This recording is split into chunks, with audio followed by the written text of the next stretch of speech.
तर संजय गायकवाड यांच्यासारख्या नेत्यांमुळे एकनाथ शिंदेंची अधोगती होतीये। ठाकरे गटाचा बाप काढणाऱ्या संजय गायकवाडांना विनायक राऊतांनी हे प्रत्युत्तर दिलंय।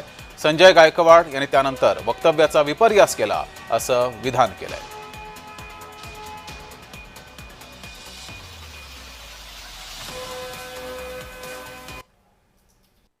या पहिली गोष्ट तर या विरोधी पक्षाला महाराष्ट्रात काही काम शिल्लक राहिलेलं नाहीये।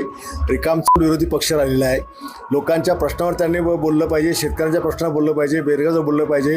विरोधी पक्षाचं ते काम असतं, पण केवळ विरोधाकरता विरोध करायची भूमिका महाराष्ट्राला सगळ्या विरोधी पक्षाची आहे। आणि माझी कॉफी करायला त्यांना 10 जन्म घ्यावे लागतील। माझी कॉफी मी ओरिजिनल आहे, त्यामुळे माझी कॉफी करणं हे उबाटाच्या बापाला जमणार नाही। अशा ह्या अक्रमाशी अवलादीचे जे लोक आहेत तेच एकनाथ शिंदे यांच्या गटामध्ये मिळाल्यामुळे एकनाथ शिंदेची सुद्धा अधोगती व्हायला लागलेली आहे। संजय शिरसाट यांनी ज्या पद्धतीने, संजय गायकवाड यांनी ज्या पद्धतीने काल भरळ उकलेली आहे, यात संपूर्ण महाराष्ट्रातल्या जनतेने ऐकलेली आहे, पाहिलेली आहे।